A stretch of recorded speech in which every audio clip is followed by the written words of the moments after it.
हाथरस में पीड़िता के परिजन की सुरक्षा की मांग लगातार की जा रही थी। उत्तर प्रदेश सरकार ने इस मांग पर एक्शन लेते हुए परिवार के हर सदस्य की सुरक्षा के लिए खास इंतजाम किए।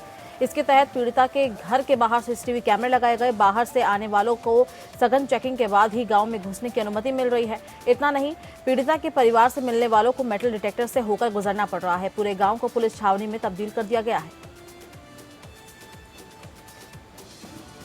कोई बाहरी व्यक्ति साजिश के तहत कुछ गड़बड़ी न कर दे, इसलिए ये सारे इंतजाम किए गए हैं। घर के हर सदस्य की सुरक्षा में 2-2 सिपाहियों को लगाया गया है। परिवार के महिला सदस्यों में महिला पुलिस को तैनात किया गया है। बताया गया है कि महिलाओं के शौचालय जाने के समय भी ये पुलिसकर्मी उनके साथ रहती है। पीड़िता के गाँव के बाहर लोगों के लिए खास नियम है, जैसे ये 4 पहिया या 2 पहिया वाहन से गाँव में दाखिल नहीं हो सकते।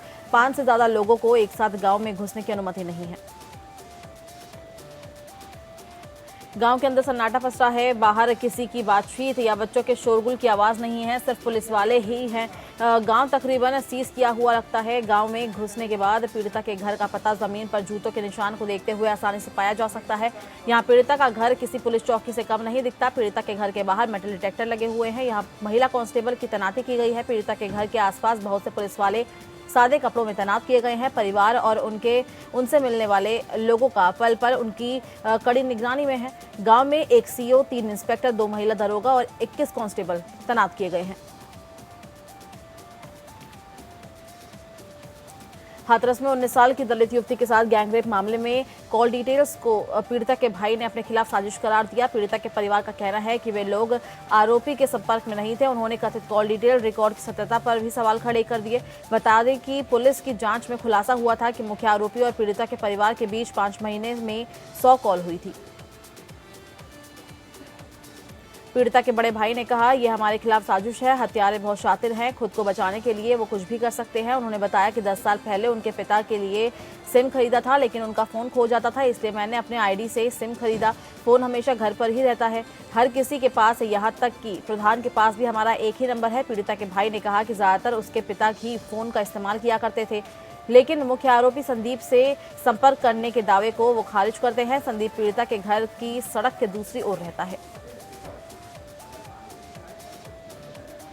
हाथरस कांड की लगातार जांच जारी है। एसआईटी मामले की जांच कर रही है। इस जांच में कई बात सामने आ रही है। इस बीच पुलिस की जांच का एक वीडियो सामने आया है, जो गैंगरेप की घटना वाले दिन का बताया जा रहा है। 14 सितंबर को शूट हुआ ये वीडियो घटना के ठीक बाद का है, जिसमें खेत के इलाके में सामान फैला हुआ है, जो ये साबित करता है कि घटना के वक्त वहां पर कई लोग मौजूद थे। आपको बता दें कि 14 सितंबर को ही पीड़िता के घर से कुछ दूरी में खेत के इलाके में कथित गैंगरेप की घटना हुई थी। यूपी पुलिस का दावा है कि ये वीडियो उसी दिन का है। साथ ही ये भी कहा गया है कि जब घटना हुई तो पीड़िता की मां कुछ ही दूरी पर थी, ऐसे में उनके पास तक आवाज पहुंच सकती थी। वीडियो में पता लगता है कि वहां पर 4 हंसियां मिली है। इसके अलावा चप्पल और अन्य सामान मिला है, जो साबित करता है कि घटना के वक्त वहां पर कई लोग मौजूद थे। अब इस वीडियो के सामने आने के बाद यूपी पुलिस का कहना है कि सबूत के तौर पर इसे सीबीआई को सौंपा जाएगा, ताकि घटना के बाद की स्थिति की जानकारी जांच एजेंसी को मिल सके। उत्तर प्रदेश में बीते 24 घंटे में 3,561 नए कोरोना पॉजिटिव केस सामने आए हैं। वहीं 4,219 मरीजों को स्वस्थ होने के बाद डिस्चार्ज किया गया है। नए मरीजों की अपेक्षा डिस्चार्ज अधिक होने के कारण रिकवरी रेट बढ़कर 88.36% हो गया है। वर्तमान में सक्रिय मरीजों की संख्या 43,154 है। वहीं बीते 24 घंटे में 47 संक्रमितों की मौत हुई है। इस तरह कोरोना से मरने वालों की संख्या बढ़कर 6,200 हो गई है। वायुसेना ने अपना 88वां स्थापना दिवस मनाया और इस मौके पर गाजियाबाद के हिंडन एयरबेस पर कार्यक्रम हुआ, जिसमें वायुसेना प्रमुख RKS भदौरिया ने देश को संबोधित किया। लेकिन इस कार्यक्रम में आकर्षण का केंद्र रहा राफेल लड़ाकू विमान, जिसने पहली बार इस कार्यक्रम में हिस्सा लिया। राफेल ने जब आसमान में अपना दम दिखाया तो हर कोई देखता रह गया। राफेल के साथ जैगुआर विमानों ने फॉर्मेशन तैयार की, जो कि शानदार नजारा रहा, और इस दौरान राफेल ने आसमान में करतब दिखाए। राफेल लड़ाकू विमान के अलावा Sukhoi MiG, globe master, Apache Chinook helicopter ने भी आसमान में अपनी ताकत दिखाई। और इस बीच फ्लाईपास्ट में कुल 56 विमान शामिल हुए, जिनमें देशी विदेशी कई लड़ाकू और अन्य विमान हेलीकॉप्टर शामिल रहे। इनके अलावा सूर्य किरण और सारंग टीम ने भी अपनी ताकत का एहसास कराया। देश को संबोधित करते हुए वायुसेना प्रमुख RKS भदौरिया ने सुरक्षा का भरोसा दिलाया। साथ ही कहा कि हमारे क्षेत्र में खतरा बढ़ता जा रहा है, पड़ोसी देश के जरिए आतंकियों के खतरे को बढ़ाया जा रहा है, तो वहीं साइबर स्पेस के चलते भी हमें नई चुनौतियां देखने को मिल रही है। वायुसेना हर मोर्चे पर अपने आप को तैयार कर रही है, साथ ही बॉर्डर पर पैनी निगाहें बनी हुई है। वायुसेना प्रमुख RKS भदौरिया ने 2 दर्जन से अधिक वायुवीरों का सम्मान किया। आगरा के थाना मलपुरा क्षेत्र के खलोआ गांव में पैराशूट जुतनी समेत तालाब में गिर गया। वहीं तालाब में गिरने से एक बड़ा हादसा होने से टल गया। तेज आवाज सुनकर गांव के लोग एकत्रित हो गए, जिसकी सूचना तत्काल सेना और पुलिस को दी गई, जिसके बाद मिलिट्री और थाना पुलिस मौके पर पहुंच गई और तालाब से जिप्सी निकालने का काम अभी भी जारी रहा। आगरा के एतमादुल्ला के सतीनगर में दहेज के लोभी ससुराल वालों ने 16 महीने के अंदर ही घर की लक्ष्मी को मारा पीटा और तेजाब पिलाकर हत्या करने की कोशिश की। मायके वाले ने नाजुक हालत में बेटी को अस्पताल में भर्ती कराया, जहां फिलहाल लड़की का इलाज चल रहा है। पीड़िता के पिता ने ससुराल वालों के खिलाफ मुकदमा दर्ज करवाया है। पीड़िता का परिवार का कहना है कि अगर उनकी बेटी को न्याय नहीं मिलता है तो वो भूख हड़ताल पर बैठ जाएंगे। आगरा के सिकंदरा थाना क्षेत्र के बाईपास के पास अचानक के टैंकर में आग लग गई। आग लगते ही टैंकर बुरी तरह से जलने लगा। टैंकर में आग लगती देख रोड पर अफरा तफरी का माहौल हो गया, जिसकी सूचना तुरंत फायर ब्रिगेड को दी गई। मौके पर पहुंची फायर ब्रिगेड की टीम ने बड़ी मशक्कत के बाद आग पर काबू पाया।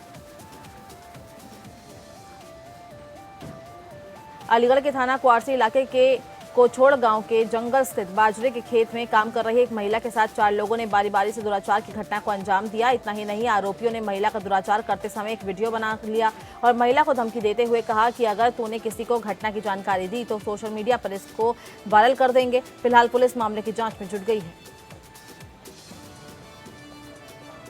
बरेली जिले में पराली जलाने के मामले में पुलिस ने बड़ी कार्रवाई करते हुए 3 किसानों के खिलाफ मुकदमा दर्ज किया। धान की फसल काटने के बाद जब किसानों ने खेतों में पराली जलाई तो पुलिस हरकत में आ गई। पुलिस को जानकारी मिली कि कुछ किसान पराली जलाकर प्रदूषण फैला रहे हैं और वो खेत में पराली जला रहे हैं और इस पर पुलिस ने सख्त कार्रवाई करते हुए 3 किसानों के खिलाफ मुकदमा दर्ज कराया। बरेली के दामोदर पार्क में 70 साल के बुजुर्ग बीजेपी नेता बीते 16 दिनों से अपने परिवार के साथ अनशन पर बैठे, लेकिन अभी तक किसी भी अधिकारी ने उनकी सुध नहीं ली। बीजेपी नेता नरेश पाल गुप्ता का आरोप है कि उनकी करोड़ों की जमीन पर भूमाफियाओं ने कब्जा कर रखा है। नरेश पाल गुप्ता भूमाफिया के खिलाफ थाने चौकी से लेकर डीएम, एसएसपी, कमिश्नर, सीएम तक से शिकायत कर चुके हैं, लेकिन आज तक उन्हें इंसाफ नहीं मिला। बुलंदशहर कोतवाली नगर क्षेत्र के वार्ड 20 मोहल्ला चौहट्टा में लगभग दर्जन भर घरों में बड़ी दरारें पड़ गई है और यहां के लोग दहशत में आ गए हैं। इन दरारों से कभी भी कोई बड़ा हादसा हो सकता है और लोगों की जान जा सकती है। शहर में चल रहे सीवर लाइन कामों में कई इलाकों की सड़कें और गलियां बैठ चुकी है, जिनको ठीक करवाने के लिए कार्य किया जा रहा है। वहीं अब सूचना मिलने पर जल निगम के आला अधिकारी ने एक टीम गठित कर दी है। हाथरस की बिटिया को न्याय दिलाने के लिए आजाद समाज पार्टी के कार्यकर्ताओं ने कैंडल मार्च निकाला। सोशल डिस्टेंसिंग की धज्जियां उड़ाई गई और पुलिस प्रशासन के सामने सोशल डिस्टेंसिंग और आचार संहिता की परवाह भी नहीं की और चेहरे पर मास्क भी नहीं लगाए थे। कार्यकर्ताओं ने हाथरस के गुनाहगारों को फांसी देने की मांग उठाई।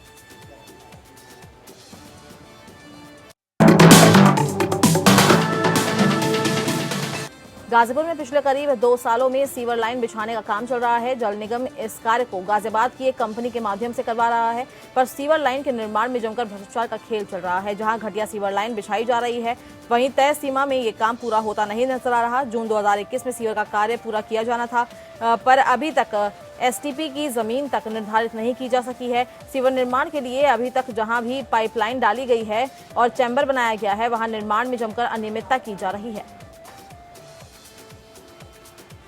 गाजीपुर में 9 सूत्रीय मांगों को लेकर डीएम एसपी कार्यालय के पास सपा कार्यकर्ताओं ने प्रदर्शन किया और इस दौरान पुलिस ने हल्का बल प्रयोग करते हुए सपा जिलाध्यक्ष समेत दर्जनों सपा कार्यकर्ताओं को गिरफ्तार कर लिया। दरअसल सपा जिलाध्यक्ष रामधारी के नेतृत्व में दर्जनों सपा कार्यकर्ता डीएम को 9 सूत्रीय पत्रक देने के लिए डीएम कार्यालय पहुंचे थे और इस दौरान उन्होंने प्रदेश सरकार के खिलाफ जमकर नारेबाजी की। गोंडा में मारपीट के मामले में 3 महिलाएं शिक्षिकाएं सस्पेंड हो गई है। स्कूल में तीनों महिलाएं शिक्षिकाओं के बीच मारपीट हुई थी। शैक्षिक माहौल दूषित करना, कर्तव्यों का समुचित निर्वहन न करना, अध्यापक आचरण नियमावली के विपरीत कार्य करना सहित कई तरह के उन पर आरोप भी लगे थे।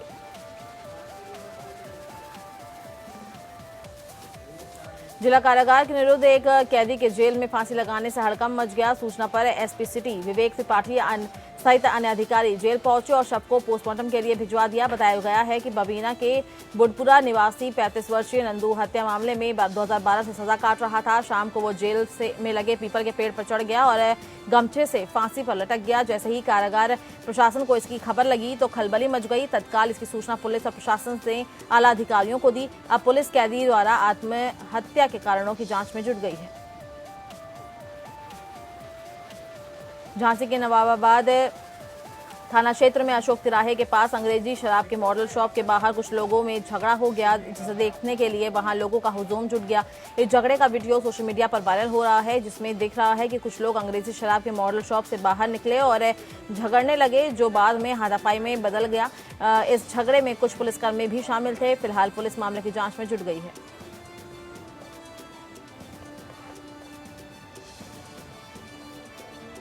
हाथरस कांड के बाद भी गैंगरेप की वारदातें थमने का नाम नहीं ले रही। एक युवती गंभीर हालत में कानपुर के घाटमपुर कोतवाली पहुंची। पीड़िता ने एक अधिवक्ता और उसके 3 साथियों पर बंधक बनाकर गैंगरेप करने का आरोप लगाया। युवती के शरीर पर चोटों के निशान हैं। फिलहाल पुलिस ने युवती की तहरीर पर अधिवक्ता समेत 4 लोगों के खिलाफ गैंगरेप और ST/ST एक्ट के तहत FIR दर्ज कर दी है। आरोपी अधिवक्ता घाटमपुर विधानसभा उपचुनाव की तैयारी कर रहा था और एक पार्टी से उसे प्रत्याशी भी घोषित किया जा चुका है।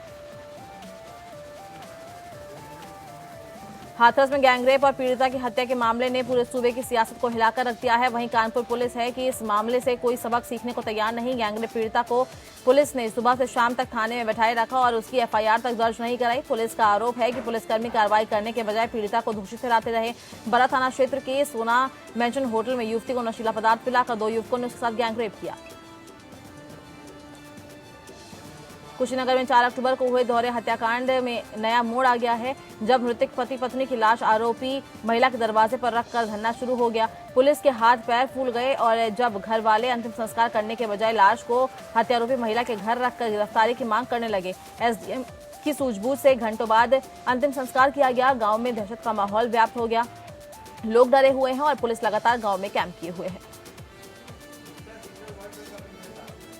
कौशाम्बी जिले में एक साप्ताहिक अखबार के जिला पत्रकार की गोली मारकर हत्या कर दी गई है और यह हत्या पूरा मुफ्ती थाना क्षेत्र के महगांव कस्बे से पैगंबरपुर गांव जाने वाले रोड पर हुई है, जहां अज्ञात बदमाशों ने इस हत्याकांड को अंजाम दिया है। मामले की जानकारी जब पुलिस तक गई तो पुलिस ने मौके पर पहुंचकर सबूत जुटाए और शव को पोस्टमार्टम के लिए भेज दिया है। बदमाशों की तलाश जारी है।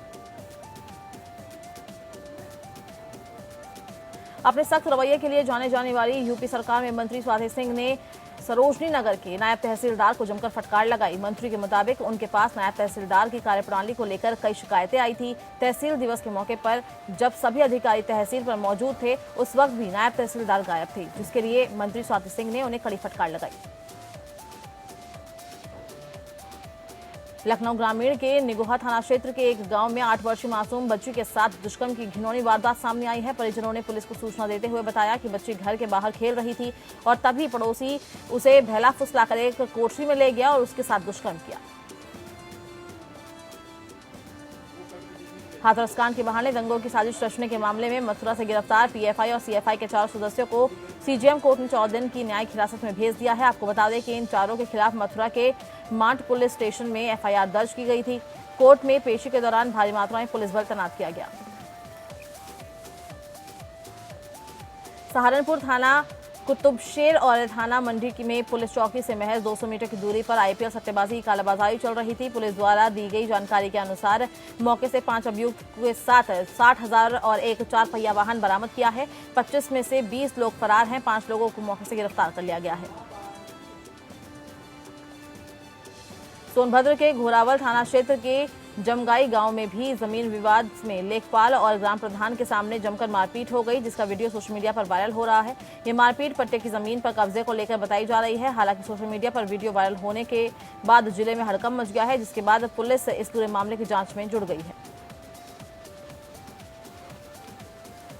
वाराणसी में कई दिनों से सीर इलाके में सीवर की परेशानी हो रही है। सीवर पाइपलाइन टूटने से सड़क पर पानी भरा है। लोगों को आने जाने में परेशानी का सामना करना पड़ रहा है और इसी सीवर की समस्या से परेशान होकर लोगों ने शिकायत की तो उनकी सुनवाई नहीं हुई। लोगों के समर्थन में सपा कार्यकर्ताओं ने विरोध जताया और बीच सड़क पर गंदे पानी से नहाए।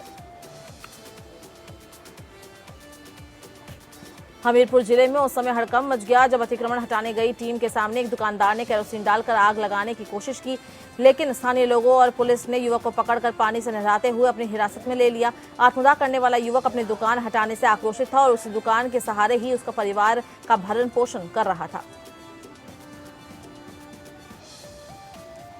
आगरा के बाद थाना क्षेत्र के अंतर्गत विद्यारामपुरा में गरीब परिवार पर दबंगों की दबंगई देखने को मिली। विपक्षियों ने गरीब के परिवार के मकान की दीवार तोड़ दी। मकान की दीवार को तोड़ते हुए दबंग का वीडियो वायरल हो रहा है। मकान की दीवार तोड़कर ध्वस्त कर दिया गया। दबंगों को किसी का भी डर नहीं है। बस्ती में भ्रष्टाचार की शिकायत करना शिकायतकर्ता को भारी पड़ गया। शिकायत से बौखलाए प्रधान और दूसरा पक्ष आपस में भिड़कर जमकर उनके बीच लाठी डंडे चले और कई राउंड की गोलियां चली। मारपीट में दर्जनों लोग घायल हो गए हैं, जिन्हें अस्पताल में भर्ती करा दिया है और उनका इलाज चल रहा है। बहराइच के थाना हजूरपुर क्षेत्र से एक ऐसा मामला निकलकर सामने आया है जहां चोरी की बात पूछने पर एक पिता ने अपने बेटे को पीट कर लहूलुहान कर दिया। बेटे का कहना है कि वो दुकान अपने छोटे भाई और पिता के भरोसे पर छोड़कर बाजार गया था। तभी किसी ने उसे ये सूचना दी कि उसके छोटे भाई ने दुकान से चोरी की है। वही बात को पूछने पर पिता ने भाई से चला गया, जिस पर आग बबूला हुए पिता और उसके भाई ने युवक की जमकर पिटाई कर दी और उसे लहूलुहान कर दिया, जिस युवक का इलाज बहराइच मेडिकल कॉलेज में चल रहा है। गाजियाबाद के खोड़ा थाना क्षेत्र में दोस्त को गर्लफ्रेंड से मिलाने के लिए दोस्त अपने दूसरे साथियों के साथ मिलकर उसे बंधक बनाकर उसी के मोबाइल से उसके घर वालों से 15 लाख की फिरौती मांग रहा था। अपहरण और फिरौती की बात पता चलते ही परिवार ने पुलिस को सूचना दी, जिसके बाद पुलिस चंद घंटों में अपहरण की साजिश का पर्दाफाश कर चुकी है।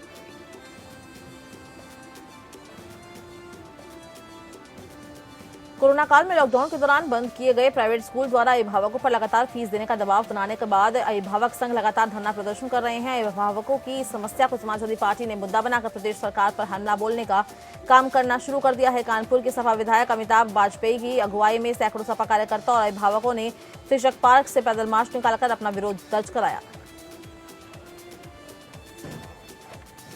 रेलवे में जारी निजीकरण और निगमीकरण, साथ ही न्यू पेंशन स्कीम के विरोध में रेलवे मेंस कांग्रेस के आह्वान पर बुधवार को पूर्वोत्तर रेलवे के तीनों मंडलों और मुख्यालय में मशाल जुलूस निकाला गया। उत्तर प्रदेश में हो रहे बलात्कार की घटनाओं को लेकर किन्नर समाज भी विरोध में उतर गया है। हाथरस, बलरामपुर, बुलंदशहर, आजमगढ़, भदोही जनपद में हुए दुष्कर्म की घटना से आक्रोशित किन्नर समाज भी आक्रोशित दिखा और जमकर नारे लगाए गए और प्रदेश सरकार से मांग रखी गई। मलदलिया चौराहे पर विरोध मार्च निकालकर मौजूदा योगी सरकार से सख्त कार्रवाई की मांग।